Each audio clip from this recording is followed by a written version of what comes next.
غیبت ایک گناہ ہے جی، اور وہ آپ نے کسی ایسے شخص کا کیا جو موجود نہیں ہے، غیبت اسی کے لیے کی۔ تو کوئی بھی بات آپ کریں، اب میں نے آپ سے بات کی، کسی تیسرے آدمی کے بارے میں بات کی، بات ہوئی، ختم ہو گئی، لیکن یہ ختم نہیں ہوتی۔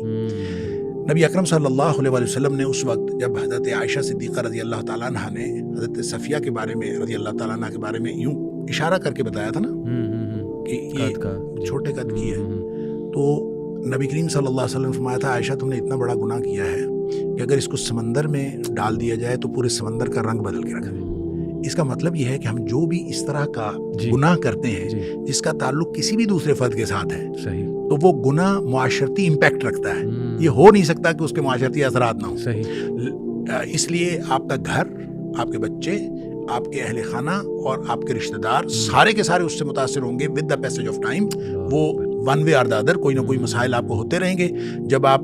گویا برائی میں جا رہے ہیں اور آپ اترائی کی طرف جا رہے ہیں، آپ حرام کا ارتکاب کر رہے ہیں اور حرام کے ارتکاب کے اثرات آپ کے اوپر بھی ہوں گے، اور آپ کے ارد گرد جو ہے وہ ایک سوشل سرکل کریٹ ہو جائے گا اس برائی کا، جو ظاہر ہے اس سے دوسرے لوگ متاثر ہوں گے۔ بالکل، اور مطلب تنگیاں بھی آئیں گی آپ کو، ظاہر ہے آپ کی اولاد میں بھی تنگی، بیماری بھی۔ پتہ ہے تنگیوں کا مسئلہ تھوڑا سا اور ہے، ایک ہے دنیاوی تنگی۔ جی،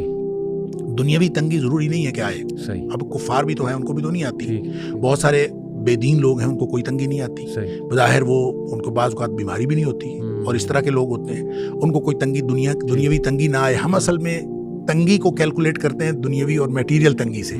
تو وہ تنگی نہ ہو تو ہم کہتے ہیں یار وہ گناہ بھی کر رہا ہے اور موج کر رہا ہے۔ دیکھیں اصل تنگی وہ ہوتی ہے کہ آپ دین کی طرف نہ جا سکیں، آپ کو اللہ تعالیٰ آپ کی لگامیں کھلی چھوڑ دے اور آپ گناہوں کی طرف جو ہے وہ آگے سے آگے بڑھتے چلے جائیں۔ دیکھیں جس شخص کو اس نے تھوڑا سا گناہ کیا ہے اور اس گناہ کے نتیجے میں تنگی آ جائے اور اس کو احساس بھی ہو جائے کہ یہ گناہ کی وجہ سے ہوئی ہے، تو اس سے بڑی تو نعمت ہی کوئی نہیں کہ اس کو فوراً واپسی کا موقع مل رہا ہے اور واپسی کا احساس ہو رہا ہے کہ میں واپس چلا جاؤں۔ اور جس شخص کو گناہ کرنے کے بعد کوئی تنگی بھی نہیں آئی، وہ اس کو تو گناہ کے اوپر اور دلیری ملتی ہے، اور وہ تو اور بڑھ جائے گا، اور وہ تو مسئلہ ہی کوئی نہیں ہے، وہ تو اور آگے سے آگے جائے گا۔ جس کو برائی اس کو مہلت ملتی جاتی ہے اور وہ گناہوں میں آگے سے آگے چلا جاتا ہے۔ جس کو تنگی آ جاتی ہے وہ تو میں سمجھتا ہوں بڑا بعض اوقات یہ بڑا اللہ تعالیٰ کی طرف سے انعام ہوتا ہے کہ وہ تنگی کی وجہ سے اس کو احساس ہو گیا اور وہ واپس آ گیا۔ دیکھیں میں آپ ہیں، دیکھیں سب لوگوں کو گناہ پہ کتنا ایک ٹیمپٹیشن تو ہوتی ہے، گناہ سے روکنے کے جتنے امکانات ہیں ان میں سے سب سے بڑا امکان یہ ڈیٹرنس ہے، یہ والی ڈیٹرنس ہے کہ یار کسی کو پتہ نہ چل جائے۔ اور یہ میں سمجھتا ہوں یہ اللہ کا اتنا بڑا کرم ہے کہ آپ کسی خطے میں ہوں، مطلب میں اپنے بچوں سے کہتا ہوتا ہوں کہ میں دنیا کے کسی خطے میں جاتا ہوں، ایسا کبھی ہوا نہیں ہے کہ کوئی شخص مجھے جاننے والا نہ ملے،